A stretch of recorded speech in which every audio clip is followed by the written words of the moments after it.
पहली लिस्ट भी आ चुकी है और अब आगामी प्रक्रिया तो आपसे कोई छिपी नहीं है। देखिए, सबसे बड़ी बात है, भारतीय जनता पार्टी आधुनिकतम हाईटेक युग की पार्टी है। Bharatiya Janata party normal political party नहीं है। आपके इस सवाल के जवाब से अगर हम सोचें तो पार्टी मतलब एक लंबा सफर तय करने के हिसाब से स्टैंड करने जा रही है, ऐसा कुछ इस तरह की स्ट्रेटजी है। बहुत बड़ी परसेंटेज में भाजपा का वोटर बनकर खड़ा है, इसलिए जीत हमारी सुनिश्चित है। इस 2 महीने बाद होने वाले चुनाव में मैं समझता हूं राजस्थान को एक्स्ट्रा ऑर्डिनरी जनादेश प्राप्त होगा। चंगेज आके चले गए, मुगल आके चले गए, खिलजी आकर चले गए, शक और खून यहाँ समा गए, अंग्रेजों ने एडी का चोटी का जोर लगा लिया, लेकिन हमारा सत्य सनातन जिंदा है, फल फूल रहा है, पल्लवित हो रहा है। हमारे मंदिर सज धज रहे हैं, हमारे देवता प्रसन्न हैं, भक्तों के आंखों में चमक है। नमस्कार दोस्तों, आप देख रहे हैं राष्ट्र न्यूज और मैं हूं रमेश गर्ग। हमारे स्पेशल सेगमेंट मेवाड़ की बात में आज हम बात करेंगे बीजेपी पदाधिकारी दामोदर जी अग्रवाल से, जो कि देश की सबसे बड़ी पार्टी से बिलोंग करते हैं। यही नहीं, आपका राजनीतिक कैरियर क्या है, लेकिन हाल ही में विधानसभा चुनाव को लेकर आपको जो संभाग स्तर पर प्रभार दिया गया है, इसको लेकर भी बात करेंगे। सर, सबसे पहले हम सब सवाल का जवाब जाने आपसे, उससे पहले आपका परिचय जानते हैं। वैसे तो मेवाड़ से एक गहरा नाता रहा है, क्या कहते हैं आप? दामोदर अग्रवाल, अभी राजस्थान प्रदेश का महामंत्री हूँ जी, और उदयपुर संभाग का 28 विधानसभा के क्षेत्र का इंचार्ज हूँ। राजनीतिक कैरियर कैसे देखते हैं, क्योंकि कई बार ऐसे उतार चढ़ाव जीवन में आते हैं और हमने भी कई सारे चुनाव आपके साथ कवर किए हैं, क्या देखते हैं आप? राजनीति में उतार चढ़ाव आना सामान्य प्रक्रिया है। मैं पिछले आधी सदी से एक विचार के लिए काम करता हूँ, राष्ट्रवाद के लिए काम करता हूँ, माँ भारती के लिए काम करता हूँ। इसलिए न कभी हताश होता हूँ, न निराश होता हूँ, न रुकता हूँ, न झुकता हूँ। निरंतर सकारात्मक रूप से सक्रिय रहने का प्रयास करता हूँ। मेरा नाता भीलवाड़ा जिले के जहाजपुर से मेरा जन्म स्थान है और पिछले 50 वर्ष से भीलवाड़ा में मैं पढ़ाई करने आया था, तब से मेरी कर्मस्थली भीलवाड़ा है। पहली लिस्ट भी आ चुकी है और अब आगामी प्रक्रिया तो आपसे कोई छिपी नहीं है, आप प्रभारी हैं, क्या कहते हैं मेवाड़ के खासकर विधानसभा चुनाव को लेकर? पहली लिस्ट आ चुकी है, दूसरी लिस्ट आने की तैयारी है। संभाग के आप सभी सीटों की बात करते हैं तो क्या देखते हैं? संभाग में 28 सीटें हैं, 5-6 सीटों पर प्रत्याशी घोषित हो चुके हैं। Bharatiya Janata party normal political party नहीं है, ये राष्ट्रवाद का एक मिशन है। यहाँ कार्यकर्ता आइडियोलॉजिकली कमिटेड होकर आता है और ये देश दुनिया का सबसे मजबूत और विकसित मुल्क बने, इस संकल्प के साथ आता है। इसलिए यहाँ टिकट मिल जाता है, कट जाता है, जिसको मिलता उसका भी ठीक है, जिसको नहीं मिलता वो भी साथ लगता है। और इस बार के चुनाव में निश्चित रूप से पिछले चुनाव से भिन्न है। जी, हमने आपके जिला परिषद चुनाव के दौरान भी कैंपेनिंग में आपने इंटरव्यू को दिया, उसमें भी कई सारी बातें हुई। फिर हमने बाई इलेक्शन में भी हमने आपसे बात की, उसमें भी कुछ अलग बातें देखने को मिली। अब ये जो विधानसभा चुनाव है पूरा हाईटेक तरीके से लड़ा जा रहा है, एक स्ट्रेटजी के साथ लड़ाया जा रहा है। क्या क्या सभाएं होनी हैं, क्या क्या नया रहने वाला है, और अगर हम दर्शकों को आपके इस पूरे चुनाव प्रक्रिया को लेकर के अगर ब्रेकिंग देते तो कौन सी बड़ी ब्रेकिंग होगी, कौन सी सभा होगी? देखिए, सबसे बड़ी बात है, भारतीय जनता पार्टी आधुनिकतम हाईटेक युग की पार्टी है।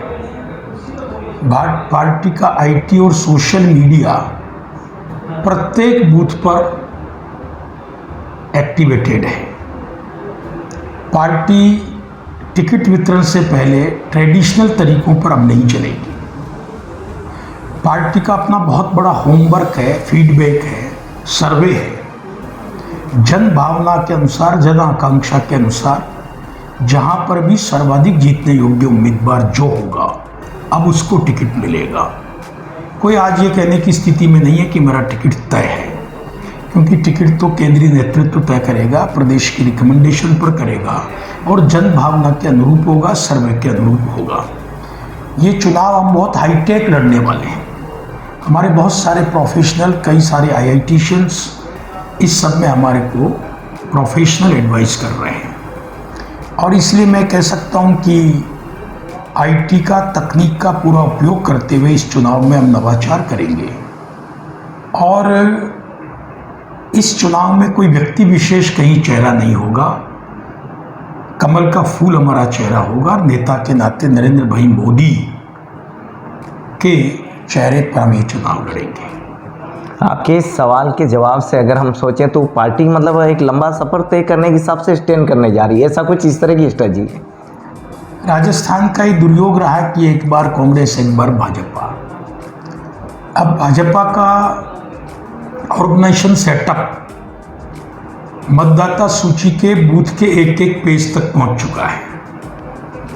हम संगठन तंत्र से चुनाव लड़ना चाहते हैं और अब धीरे धीरे आम जन का मानस ये बन रहा है कि कांग्रेस ने 50-60 साल के शासन में केवल जनता को मूर्ख बनाकर वोट हथियाने का काम किया और इसीलिए एससी का वर्ग, एसटी का वर्ग, मजदूर वर्ग, किसान वर्ग जो पहले हमारे साथ कम जुड़ा था, ऐसा गरीब तबका आज मोदी जी की कल्याणकारी योजनाओं के कारण एक बहुत बड़ी परसेंटेज में भाजपा का वोटर बनकर खड़ा है। इसलिए जीत हमारी सुनिश्चित है। इस 2 महीने बाद होने वाले चुनाव में मैं समझता हूँ राजस्थान को एक्स्ट्रा ऑर्डिनरी जनादेश प्राप्त होगा और हम पुनः रूल ऑफ लॉ स्टेब्लिश करते हुए विकास की ओर मुख होंगे। इस चुनाव में हाईटेक रैलियाँ प्रारंभ हो गई है। हमारे स्टार प्रचारक के रूप में नरेंद्र भाई मोदी, हमारे अमित शाह, हमारे जेपी नड्डा साहब, हमारे उत्तर प्रदेश के मुख्यमंत्री योगी जी सहित राजस्थान के कप्तान, राजस्थान के हमारी पार्टी के अध्यक्ष जिनकी अगुवाई में हम ये चुनाव लड़ने वाले ऐसे सीपी जोशी साहब और अनेक शीर्ष नेताओं के मार्गदर्शन में, उनकी प्रेरणा से, उनकी अगुवाई में हम इस चुनाव को जीत की ओर ले जा रहे हैं। यहाँ अगर बात कर रहे हैं तो जो स्टार प्रचारकों में प्रधानमंत्री जी की भी सभा होने वाली है, ऐसा आप कह रहे हैं? निश्चित रूप से हम चाहेंगे, हम रिक्वेस्ट करेंगे। हमारे कार्यकर्ता की, आम जन की अपेक्षा है, इच्छा है कि माननीय प्रधानमंत्री जी चुनाव के दौरान मेवाड़ में आएँ और जिन जिलों में उनके कार्यक्रम नहीं हुए हों वहाँ पर वो आ जाए तो एक उत्साह 4 गुना होगा और जनता को हमें अधिक समर्थन देने का माहौल बनेगा। जी, आचार संहिता का समय है, कई सवालों का दायरे में रह के बात करनी होती है, लेकिन जैसे कि पहले मोदी मैजिक देखा जाता था, इस बार चुनाव प्रचार के दौरान क्या सनातन को भी एक विशेष दर्जा दिया जा रहा है? निश्चित रूप से इंडिया के नाम से जो दल बना है, समूह बना है, उन्हीं के अलाइड ऑर्गेनाइजेशन ने सनातन पर करारी चोट की है। जो आज तक नहीं हुआ वो देखने को मिल रहा है। इसका अर्थ है कि कांग्रेस पार्टी, सोनिया गांधी, राहुल बाबा, प्रियंका जन समर्थन से निराश है, हताश है और इसीलिए वो इतने ओछे और घिनौने हथकंडे अपना रही है कि आज वो कह रहे हैं कि सनातन जहर है, सनातन मलेरिया है, सनातन कोरोना है। मैं आपके इस मीडिया के माध्यम से कांग्रेस मानसिकता के लोगों को चुनौती देना चाहता हूँ। चंगेज आके चले गए, मुगल आके चले गए, खिलजी आकर चले गए, शक और खून यहाँ समा गए, अंग्रेजों ने एडी का चोटी का जोर लगा लिया, लेकिन हमारा सत्य सनातन जिंदा है, फल फूल रहा है, पल्लवित हो रहा है, मोदी युग में मुस्करा रहा है, हमारा सांस्कृतिक अभ्युदय हो रहा है, हमारे मंदिर सज धज रहे हैं, हमारे देवता प्रसन्न हैं, भक्तों की आंखों में चमक है और ये देश दुनिया में एक सांस्कृतिक राजधानी के रूप में परिवर्तित हो रहा है। जो कैंडिडेट हैं वो किस तरह से मतलब तैयारी करेंगे, क्या क्या रणनीति, क्या क्या स्ट्रेटजी? कांग्रेस की स्ट्रेटजी और एक जमाने में हमारी भी स्ट्रेटजी थी कि उम्मीदवार तय होने के बाद चुनाव प्रक्रिया प्रारंभ होती थी। आज भारतीय जनता पार्टी का संगठन तंत्र इतना मजबूत है कि चुनाव से संबंधित 60 से 70% कार्य हम चुनाव की घोषणा से पूर्व कर रहे हैं, कर चुके हैं। हमारी जिले की चुनाव संचालन समिति, विधानसभा की चुनाव संचालन समिति, जिले की चुनाव प्रबंधन समिति, विधानसभा की चुनाव प्रबंधन समितियां बन गई हैं, उनकी वर्कशॉप हो गई है। आज ही उदयपुर शहर और उदयपुर देहात जो संगठन के 2 जिले हैं, उनकी दोनों जिलों की चुनाव प्रबंधन और 8वीं विधानसभा की चुनाव प्रबंधन समिति की वर्कशॉप अभी जस्ट हुई है। पार्टी अपने बूथ के तंत्र को बहुत मुस्तैद कर रही है। आज बूथ पर पार्टी एक एक पन्ने का इंचार्ज कार्यकर्ता को तय करके 30 से 60 मतदाताओं की जिम्मेदारी को, पहली जो लिस्ट आई थी उस लिस्ट में जयपुर में भी कई विरोध के सर उठे थे। देखिए, टिकट वितरण के बाद स्वाभाविक रूप से विरोध आता है।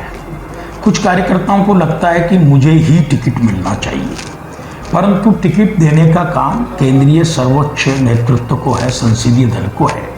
वो सारी परिस्थिति पर, सारे इनपुट पर, सारे सर्वेश पर विचार करके एक सोशल केमिस्ट्री को बनाते हुए टिकट की घोषणा करते हैं। निश्चित रूप से पार्टी बड़ी हुई है, एक एक विधानसभा में 20-20 दावेदार हैं एवरेज, तो इस प्रकार की बात होना स्वाभाविक है। लेकिन मैंने बताया ना, यहाँ कार्यकर्ता एमएलए एमपी बनने के लिए नहीं आता है। यहाँ कार्यकर्ता वयम राष्ट्रीय जागरण, हम राष्ट्र के जागरण के लिए काम करते हैं, इस कमिटमेंट के लिए आता है। तो वो भी हमारे कार्यकर्ता हैं। मानो 1-2 जगह इस प्रकार की बात हुई है, तो आप देखेंगे कि 1-2 दिन में सब कुछ नॉर्मल होकर वही कार्यकर्ता आज जिसको टिकट मिला उसकी अगुवाई करते हुए इसे जिताने के लिए सक्रिय नजर आएंगे। लेकिन पहली लिस्ट ने बहुत सारे लोगों का भ्रम तोड़ दिया। मुझे अच्छा लगा आपका ये प्रश्न सुनकर। जी, पार्टी का जमीनी स्तर पर काम करने वाले, आम जन के साथ जुड़े रहने वाले, आम जन की जन आकांक्षा को पूर्ति करने का मादा रखने वाले ऐसे नए लोगों का पार्टी में आना स्वाभाविक और उनको टिकट मिलना स्वाभाविक है। अब पार्टी को केवल इसलिए टिकट नहीं मिल सकता है कि मैं एमएलए एमपी परंपरागत रूप से हूँ। यदि आज का एमएलए एमपी भी अपने आप को और जन आकांक्षा के अनुरूप पार्टी को महसूस होता है, निश्चित रूप से उसको भी लाया जाएगा। लेकिन नए व्यक्ति आने चाहिए। हमें ये कभी नहीं भूलना चाहिए कि इस प्रदेश का 65% मतदाता 35 साल से कम उम्र का है। आपने तो पहली ही लिस्ट में मंत्रियों को और एमपी को उतारकर चौंका भी दिया है। चौंकना इसलिए है कि लोग प्रिडिक्शन नहीं कर पाते, असेसमेंट कर नहीं पाते हैं। पार्टी तो जमीनी हकीकत को लेकर आगे भी निर्णय लेगी और बहुत अच्छे, ऊर्जावान, क्षमतावान, जिनकी आंखों में उस विधानसभा के विकास का संकल्प है, ऐसे नौजवान, ऐसे नए चेहरे आने ही चाहिए और आएंगे। और पुराने अनुभवी कार्यकर्ता और अनुभवी नेता और एमएलए जिनकी आज भी बहुत बड़ी उपयोगिता है, निश्चित रूप से वो दोबारा चुनाव लड़ेंगे। कुछ सीटें ऐसी भी हैं कि उनको वहां पर बीजेपी पहले बढ़त नहीं बना पाई, लेकिन इस बार जो टिकट वितरण किया गया, इससे ये साफ हो रहा है कि पार्टी को एक नए स्तंभ के रूप में देखा जाना है। देखिए, पार्टी का उद्देश्य कांग्रेस मुक्त भारत बनाना। जिन सीटों पर हमें चुनौती है, ऐसी 19 सीटें हैं जहां हम 3 बार से लगातार चुनाव नहीं जीते। मैं आपको बीच में रोकता हूं, आप कांग्रेस मुक्त की बात करें, लेकिन क्या आपको विपक्ष मजबूत नहीं चाहिए? विपक्ष मजबूत बने, लेकिन कांग्रेस की मानसिकता समाप्त हो। कांग्रेस की मानसिकता तुष्टीकरण की मानसिकता है, एक वर्ग विशेष को अपीजमेंट की मानसिकता है, और कांग्रेस की मानसिकता इस देश के बहुसंख्य समाज को अपमानित करने की मानसिकता है। आज सनातन को खत्म करने की बात होती है, कांग्रेस एक शब्द नहीं बोलती है। आज कन्हैयालाल का मर्डर होता है, उसके लोगों की जमानतें हो जाती हैं।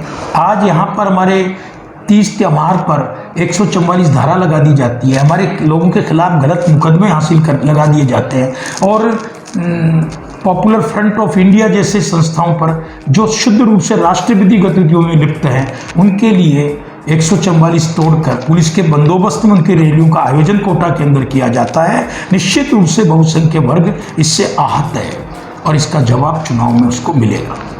सर, आपने कन्हैयालाल का भी जिक्र किया था, क्या चुनाव में इसको एक मुद्दे के रूप में भी बीजेपी देख रही है? हमारे लिए मुद्दा नहीं है, हमारे लिए बहुत दुखद घटना है। लेकिन एक निर्दोष व्यक्ति की गला काट कर हत्या कर दी गई, उसका वीडियो जारी कर दिया गया, और सरकार उसको, राज्य की सरकार उसके प्रति सहानुभूति हत्यारों के प्रति रखती है, तो मतदाता इसको माफ तो नहीं करेगा। इस चुनाव को आगामी लोकसभा चुनाव के तौर पर भी देख रहे हैं? ये तो प्रधानमंत्री मोदी जी भी सभाओं में कह चुके हैं। बेशक दिस इज सेमीफाइनल। हमें 2024 में मोदी साहब को प्रचंड बहुमत से सरकार देकर तीसरी बार भारत के अधूरे सपनों को पूरा करने के लिए प्रधानमंत्री बनाना है। ये जन आकांक्षा भी है और कार्यकर्ता का कमिटमेंट भी है। मोदी जैसा महामानव युगों बाद इस धरती पर अवतरित होता है और 10 वर्षों में देश की जो शान दुनिया में बढ़ी है उससे आम जन बहुत उत्साहित है। उस शान की एक मिसाल देखिए कि हमने कुछ दिनों पहले चंद्रमा के साउथ पोल पर लैंड किया है। हमारा लैंड रोवर आज वहाँ विचरण कर रहा है जहाँ दुनिया की कोई ताकत नहीं पहुँच सकती। और इसीलिए आम जन कह रही है किसी देश के झंडे पर चांद होता है, हमारा देश का झंडा चांद पर है। तो दामोदर जी को जिस अंदाज में हम बात करते हुए ये इंटरव्यू आप तक पहुंचा रहे हैं, ये अपने आप में अहम है। और पार्टी की क्या स्ट्रेटजी होगी ये दामोदर जी हमें बता रहे हैं। सर, आपने तो ग्रामीण क्षेत्रों से भी कई बड़े चुनाव अटेंड किए हैं। आप ऑल ओवर ये कार्यकर्ताओं को और ये जो चुनाव का जो माहौल है इसमें कैसे देखते हैं और बदलता हुआ माहौल राजनीति के लिए कैसा देख रहे हैं? भारतीय जनता पार्टी का संगठन का तंत्र बूथ लेवल पर पहले से बहुत मजबूत हुआ है। भारतीय जनता पार्टी के पास बहुत बड़ा डाटाबेस है जिससे हम इलेक्ट्रॉनिक माध्यम से रोज संपर्क करते हैं। भारतीय जनता पार्टी केंद्र की योजनाओं के बेनिफिशियरीज तक संपर्क कर रही है। भारतीय जनता पार्टी आज की तारीख में बूथ पर जिन कार्यकर्ताओं के जिम्मे 10-10, 15-15 लोगों का मतदान की जिम्मेदारी है, ऐसे लोगों के संपर्क में है। पार्टी अभी बहुत आगे बढ़ गई है और निश्चित रूप से इस चुनाव के अंदर पार्टी का जो नेटवर्क है आपको आशीर्वाद प्राप्त होगा। और आप ये भी कह रहे हैं कि लंबे समय तक पार्टी फिर स्टैंड रहेगी, कोई हरा नहीं सकता। निश्चित रूप से पार्टी ऐसा नहीं सोचती कि मुझे ये चुनाव जीतना है। हम अगले 30, 40, 50 वर्ष तक चुनाव जीते और इसीलिए नरेंद्र भाई मोदी की योजना भी 2047 को लेकर बन रही है। आज के 25 वर्ष बाद हमारा हिंदुस्तान की सूरत कैसी होनी चाहिए, जब हम आज़ादी के 100 वर्ष की स्वर्णिम जयंती मनाएं, उस समय देश दुनिया का सबसे ताकतवर मुल्क बने, दुनिया का सबसे विकसित मुल्क बने, दुनिया में सबसे बड़ी तकनीक का मुल्क बने और इस देश के लोगों का सम्मान दुनिया की निगाह में सबसे ऊपर हो। ऐसा एक बहुत बड़ा विचार लेकर, संकल्प लेकर हमारी ये साधना चली है। आज के 100 वर्ष पहले राष्ट्रीय स्वयंसेवक संघ से हमारा सफर प्रारंभ हुआ है और हम कहते हैं परम वैभवम नेतुम एतत् स्वराष्ट्रम। हम इस राष्ट्र को पुनः दुनिया के उच्चतम शिखर पर दुनिया के गुरु के रूप में देखना चाहते हैं। हम उस संकल्प को 2047 तक पूरा करना चाहते हैं। इसीलिए हमारी योजना है कि 2047 तक भारत के विकास के सपने देखने वाले हम जैसे राष्ट्रवादी दलों की सरकारें रहे। हॉट सीट तो कई सारी हैं। अगर हम मेवाड़ की हॉट सीट पर बात करें तो चित्तौड़ की भी हॉट सीट है, लेकिन उदयपुर की भी सीट हॉट सीट से कम नहीं है। और आप सीटों पर क्या देखते हैं? मेरे जिम्मे इस संभाग की 28 सीटें हैं, उसमें से ट्राइबल की 16 सीटें हैं, 12 जनरल सीट है। पिछली बार भी हमें 16-17 सीट पर ईश्वर का, जनता का, जनता ही ईश्वर लोकतंत्र है, जनता ही जनार्दन आशीर्वाद प्राप्त हुआ। मैं समझता हूं इस बार 28 सीटों पर हम जीतेंगे और कांग्रेस का तो सुपड़ा साफ होगा। मुझे नहीं लगता कांग्रेस एक भी सीट पर यहां से जीत पाएगी। हमें 100% सीटें जीतने के टारगेट के साथ हम काम कर रहे हैं। कटारिया जी को महामहिम का जिम्मा असम से मिलने के बाद क्या आप यहाँ पर कोई ऐसी कमजोरी देखते हैं या क्या देखते हैं कि कोई नेतृत्व में कमी आई है यहाँ के? ये उदयपुर माननीय सुंदर सिंह भंडारी और श्रद्धेय गुलाबचंद कटारिया की कर्मस्थली है, तपोस्थली है। भंडारी साहब और कटारिया साहब ने यहाँ पर जनसंघ के समय में राष्ट्रवाद के बीज को पल्लवित किया है और एक लंबा सफर गुलाब जी भाई साहब ने राजनेता के रूप में यहाँ सफर तय किया है। इन दोनों वरिष्ठ नेताओं का पुण्य प्रताप हमारे साथ है, आशीर्वाद हमारे साथ है और पहले से भी अधिक प्रचंड बहुमत के साथ उदयपुर की सीट भी निकलेगी। मैं दावे के साथ ये बात कह सकता हूँ, क्योंकि मैं पिछले 30, 35, 40 दिन से इस क्षेत्र के आम आवाम से मिल रहा हूँ, आम कार्यकर्ता के संपर्क में हूँ। बैठ के और कार्यक्रमों का दौर चल रहा है, सम्मेलनों का दौर चल रहा है, और मुझे रोज़ लोगों से इंटरेक्शन का अवसर प्राप्त हो रहा है। तो हमें कोई हॉट सीट और कोई चुनौती ऐसा दिखता नहीं। देखो मित्र, जनसंघ से लेकर आज तक हमने महिलाओं को आगे लाने का काम किया। पहली बार भैरव सिंह साहब शेखावत ने राजस्थान के पंचायत राज चुनाव और स्थानीय निकाय चुनाव में महिलाओं का और SC ST का आरक्षण किया। कांग्रेस ने कभी नहीं किया। फिर वसुंधरा जी ने महिला के आरक्षण को बढ़ाकर पंचायत राज और स्थानीय निकाय में 50% किया।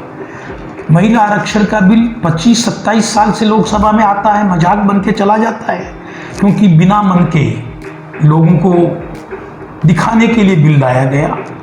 लेकिन इस बार एक संकल्प के साथ बिल लाया गया और महामहिम राष्ट्रपति ने उस पर दस्तखत कर दिए, नोटिफाइड हो गया, अब वो कानून है जी। और आने वाले 5 साल बाद हमको संसद में और विधानसभा में हमारी महिला शक्ति नजर आएगी। और इस बिल का नाम महिला आरक्षण नहीं है, नारी शक्ति वंदन कानून है।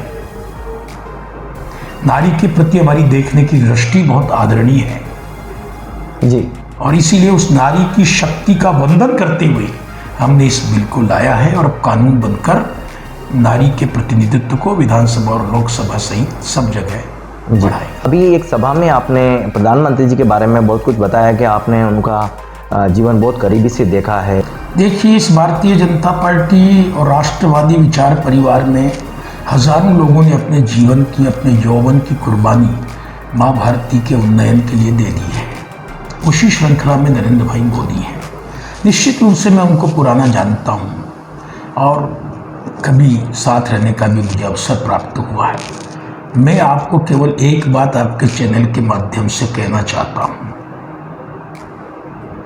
अभी हिंदुस्तान की आवाम ने पिछले 9.5 साल में नरेंद्र भाई की पिक्चर का केवल ट्रेलर देखा है, पूरी पिक्चर बाकी है। देशभक्त लोगों के सपनों का भारत बनना बाकी है और वो पूरी पिक्चर हम तीसरी पारी में हिंदुस्तान के सम्मुख रखेंगे, जब ये देश दुनिया का सबसे ताकतवर और सम्मानित मुल्क बनकर खड़ा होगा। मतलब आपने ट्रेलर की बात कह दी है, अभी तक तो ट्रेलर ही है। बेशक ट्रेलर ही है। बहुत कुछ होना है ऐसा दामोदर जी कह रहे हैं, लेकिन अब ये चुनाव करीब आ चुका है और इसमें प्रत्याशियों की लगातार सूचियां जारी की जाएगी, लिस्ट आएगी और उस लिस्ट में जो कैंडिडेट होंगे उनको अपने अपने क्षेत्रों में जाके प्रचार करना होगा। तो दोस्तों, ये थे दामोदर जी से हम आगे भी मुलाकात करते रहेंगे, लेकिन मेवाड़ की बात में आज काफ़ी अहम बातें इस इंटरव्यू में आपको जानने को मिल रही है। सबसे पहले तो ये इंटरव्यू बीजेपी पार्टी से जुड़े हर कार्यकर्ता पदाधिकारी को देखना ज़रूरी है, क्योंकि दामोदर जी ने ये क्लियर कर दिया है कि पार्टी की विचारधारा रखने वाले उन सभी लोगों को ही प्राथमिकता दी जाएगी जो पार्टी के लिए काम करना चाहते हैं, नेतृत्व करना चाहते हैं और यूँ कहते हैं कि पार्टी की विचारधारा पे आगे चलने वाले हैं। ऐसी सोच के लोगों को ही टिकट दिया जाएगा और अब जो पहले की परंपरा है उस परंपरा को यहाँ समाप्त कर दिया जाएगा। यानी कि वर्तमान में जो चुनावी स्ट्रेटजी है वो बिल्कुल बदली हुई नज़र आ रही है और आगामी दिनों इसका एक पूरा चैप्टर आपके सामने होगा। हमें आज जो वक्त दिया है, इसी तरह से आगे भी मुलाकात होती रहेगी। आपका धन्यवाद। राष्ट्र न्यूज का अहम रोल है। मैं आपकी चैनल की सफलता और लोकप्रियता के लिए शुभकामनाएं देता हूं और आपने आज इंटरव्यू के माध्यम से हमारे विचार को आम जन तक पहुंचाने का जो उपक्रम किया उसके लिए धन्यवाद ज्ञापित। धन्यवाद।